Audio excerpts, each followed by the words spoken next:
everybody? This your boy Eat That Pussy 445 with another Star Seed exclusive. Gonna jump right into it, man, like I always do.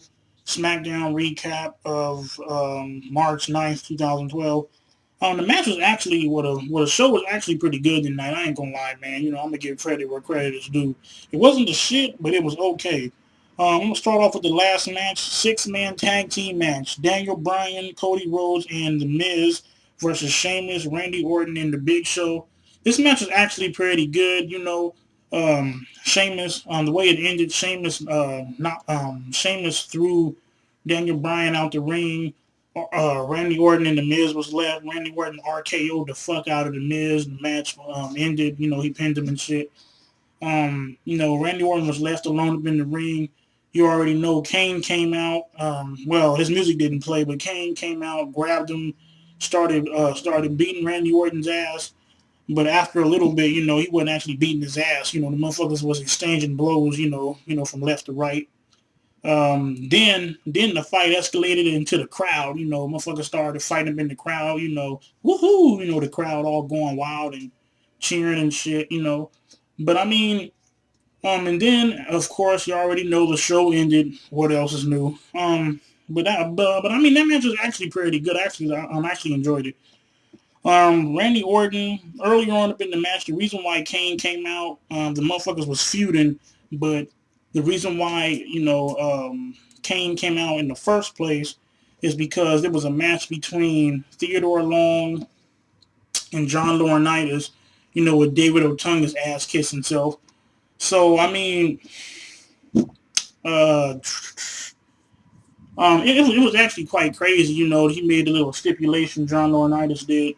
If Theodore Long won, his girlfriend would have to go up against Kane. Like, what the fuck?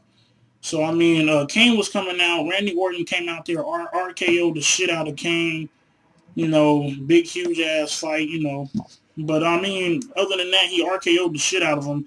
Theodore Long came up from behind him, scoop pinned him and shit, 1, 2, 3. I mean, I wasn't really necessarily expecting no huge ass full blown out wrestling match. Number one, you got two old ass motherfuckers fighting. You got Theodore Long's peanut head looking motherfucking ass, and then you got John Laurinaitis, this strep throat talking motherfucker, look like he ain't had no cough medicine in 6 years. Oh, the match didn't end that way. Like, nigga, go get your ass a glass of orange juice, okay? Sit the fuck down, nigga, go get some orange juice, nigga, and go read the paper. So I mean, you really wasn't necessarily expecting no full blown out ass match. Mark Henry versus Ezekiel Jackson, excuse me. Ezekiel Jackson, this big, huge, buff motherfucker, flexing this shit, from Brazil, muscles popping out. But at the end of the day, Ezekiel Jackson, you fucking trash. I mean, if you're not trash, I mean, I guess it's the way the story writers is making your ass out to be.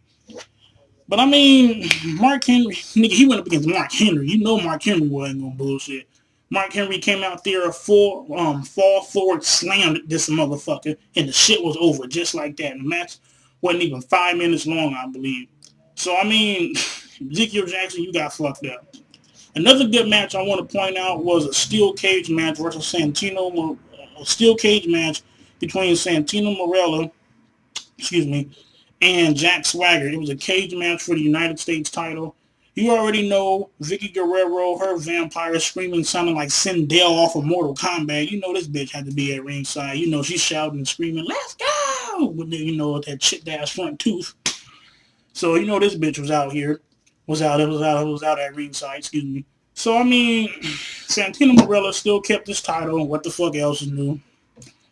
It kind of ended funny because I guess Vicky Guerrero was trying to do some dumb shit, and I guess Santino Marella, he must have did something I really can't I don't remember. But I mean, Santino Marella is still the champion. What else is new? So I really wasn't expecting that motherfucker to lose at all. So I mean, that's pretty much it, man. Wrestling, it was okay tonight. I wouldn't give it a F, but then again, I wouldn't give it no fucking A+. It was kind of like a C+. It was a hell of a lot better, nigga, from last week. I gave that shit a D- going down to a fucking F. With the Elimination Chamber fucking pay-per-view, that shit was an F- going down to a fucking G. So I mean, it was okay. It wasn't. It was all right. That's basically it, man. This your boy Eat That Pussy 445 checking on out of here. Shout out to my man Brian Axelrod over at the Stall Seat, aka Mr. Clean. Go check out the website, thestallseat.com. I'm on that shit all day, every day. Loud ass cars. So I mean, that's pretty much it. Peace out, man. Checking on out of here.